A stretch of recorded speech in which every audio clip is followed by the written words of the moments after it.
अच्छा। और डीबीएमएस के क्वेश्चंस पूछे थे क्वेरी लिखने के, तो मैम ने पढ़ाया था तो मेरे को क्वेरी लिखना तो बहुत अच्छे से आता था।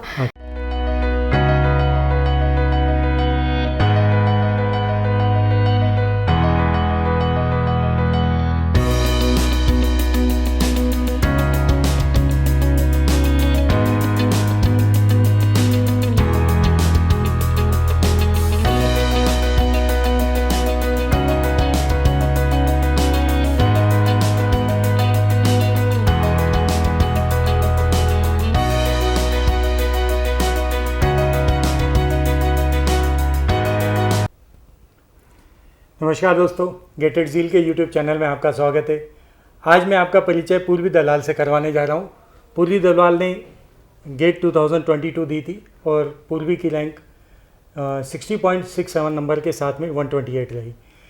पूर्वी अपने बारे में थोड़ा सा बताएं, क्योंकि आपने घर से बाहर रह के, है ना, ट्वेल्थ के लिए प्रिपरेशन की थी मैक्रोविजन बुरहानपुर से, तो वहाँ पर आपने प्रिपरेशन की, जेई में मिक्स्ड आपके एक्सपीरियंस रहे। तो फिर यहाँ पर बाद में फिर उसके बाद में फिर एक बार फिर तैयारी करना, थोड़ा सा एक आदमी थोड़ा सा वो लगता है कि यार वहाँ पे फेल हो गया था मैं, लेकिन फिर वापस एक का आपने तैयारी की। तो क्या मोटिवेशन रहा गेट की प्रिपरेशन के लिए? मेरा ऐसा था कि मैं बहुत चाहती थी कि मेरे को कोई आईआईटी में एक एरोस्पेस टाइप की ब्रांच मिल जाए, क्योंकि मेरे को बहुत इंटरेस्ट था उसमें। पर मैंने जेई की प्रिपरेशन की और मेरे बिल्कुल अच्छे नंबर नहीं आए। मैं वहाँ ट्राई करती थी, बहुत मेहनत भी करती थी, पर मेरे अच्छे नंबर नहीं आए ना। मेंस में तो मेरी कुछ 45,000 रैंक थी और एडवांस कुछ खास क्लियर नहीं हुआ था। तो मुझे बहुत बुरा लगा कि एक तो जो ब्रांच, और वो ब्रांच सिर्फ आईआईटीज़ में है, इंडिया में कोई स्कोप नहीं है इसका, फॉरेन में है।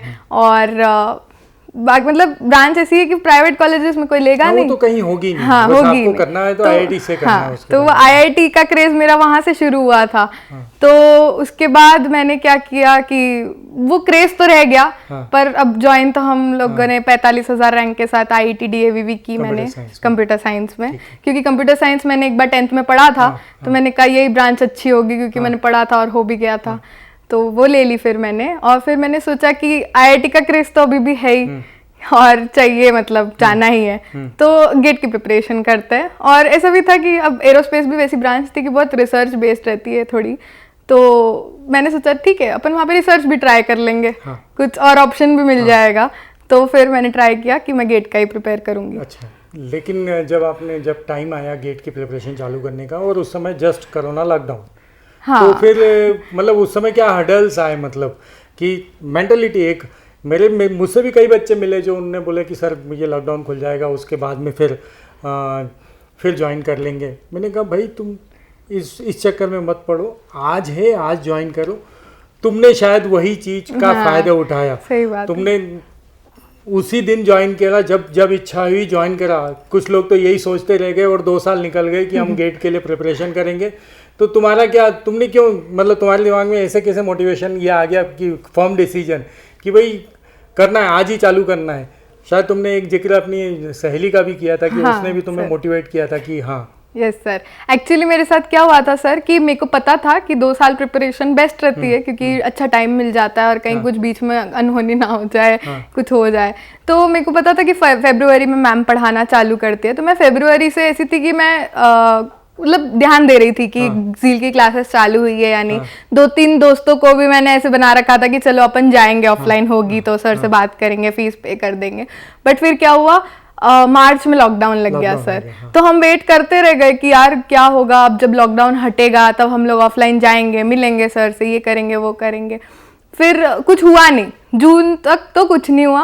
और फिर सर ने जून में एक कोर्स लॉन्च किया था, मई के एंड में ही कर दिया था शायद। तो जून में मेरे को पता चला उस कोर्स के बारे में। मेरी एक दोस्त थी कनिका, उसके थ्रू मुझे पता चला था कि आप ये कोर्स ले रहे हैं और अगर तुझे ज्वाइन करना है तो तू भी कर ले। उसने मुझे इस तरह से बोला था।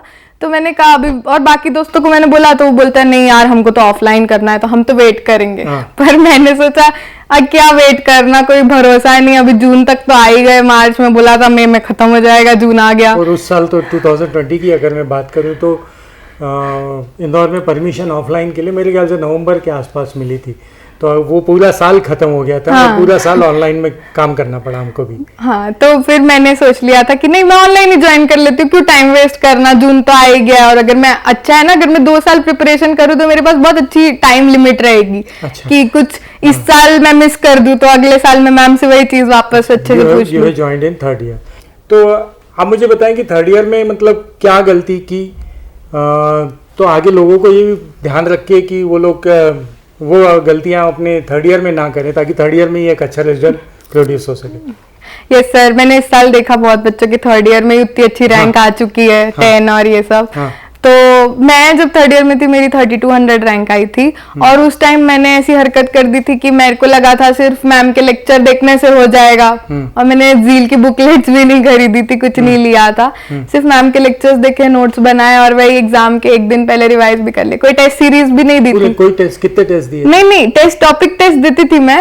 जो टॉपिक टेस्ट आप लेते थे हर सब्जेक्ट खत्म होने के बाद, वो सब देती थी। टेस्ट सीरीज मतलब वो जो मिक्स टेस्ट होते थे और वो सब नहीं दिए, वो नहीं दिए थे।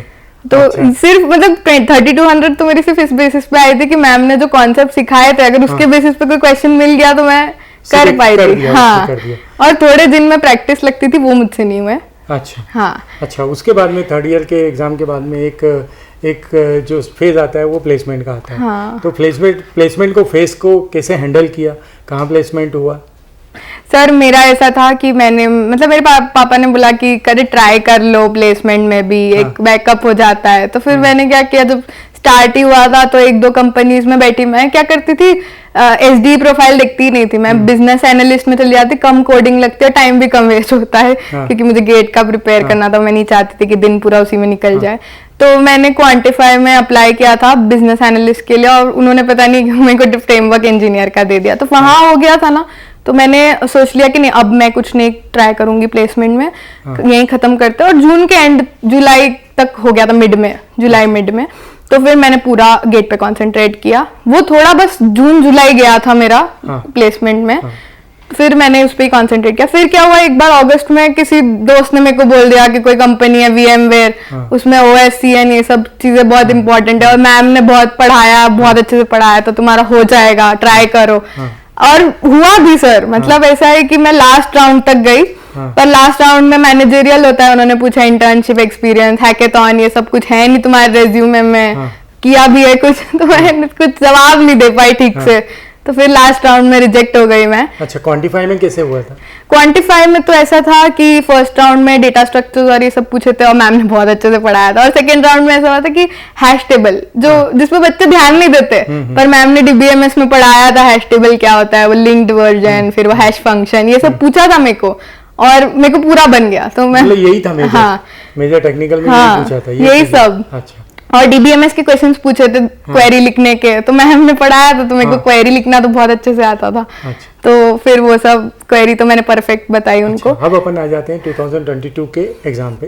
तो 3rd ईयर और इसमें मेजर डिफरेंस थोड़ा सा बता के आप अपन कंक्लूड करें इसको, कि क्या डिफरेंस रहा था वहाँ की प्रिपरेशन और यहाँ की प्रिपरेशन, ताकि लोग पहली बार में ही ऐसी प्रिपरेशन कर सके। हाँ सर, वही मैंने जो बताया, जो गलतियां मैंने 3rd ईयर में की थी कि मैंने नोट्स सिर्फ नोट्स बनाए थे, तो मैंने इस बार टेस्ट भी दिए। इस बार मैंने एनालिसिस किया, जो कि मैंने पहले कभी नहीं किया था, क्योंकि मैंने आपसे भी बात की थी कि कैसे करें अपन, तो एनालिसिस करो। और टेस्ट भी मेरे को डर लगता था, पर मैंने सारे टेस्ट दिए, क्योंकि मैंने कहा यही है जिससे प्रैक्टिस हो सकती है, नहीं तो अपन गेट के एग्जाम में जा रहे हैं और कोई टाइम मैनेजमेंट नहीं है, कोई स्ट्रेटेजी नहीं है, तो कोई मतलब नहीं। तो ये टेस्ट दे के वो सब आया। और फिर इस बार अच्छा गया सब कुछ। यहाँ पर मॉक टेस्ट वगैरह में कितने नंबर आते थे? मॉक टेस्ट में तो मेरे नंबर कुछ खास नहीं आते थे, मतलब ऐसा था कि मेरे 55, 54, 56 ऐसे ऊपर नीचे होते रहते थे 100 में से सर। पर मतलब ये है कि 55 नंबर अच्छे होते हैं ऐसा? हाँ, अपन ये गेट जील की टेस्ट सीरीज में तो 55 नंबर बहुत अच्छे होते हैं, ऐसा मुझे लगा। वैसे आपके 55 के आसपास ही नंबर, मतलब मेरे 60 नंबर है गेट में। टफ पेपर था, इसीलिए वो नंबर एकदम मैच हो गए, क्योंकि जील के जो बहुत टफ रहते हैं, थोड़े टफ ही रहते हैं, टफ रहता है उसका। थोड़ा सा हम कोशिश करते हैं कि आदमी को एक हर तरह का एनवायरनमेंट का अनुभव हो सके। हाँ, और जील के टेस्ट में 70-75 से हाईएस्ट ही रहते थे, तो फिर मुझे लगता था यार क्यों नहीं आ रहे। फिर मैं सर से मिली थी कि सर बताओ कैसे करें। सर, खुद भी बहुत बहुत धन्यवाद और शुभकामनाएं बहुत बहुत आपको पूरे जीवन के लिए मेरे ख्याल से ISC या IIT चेन्नई आपको मिलेगा। खूब अच्छे से पढ़ाई करें और इंदौर का नाम रोशन करें। Thank you very much everyone.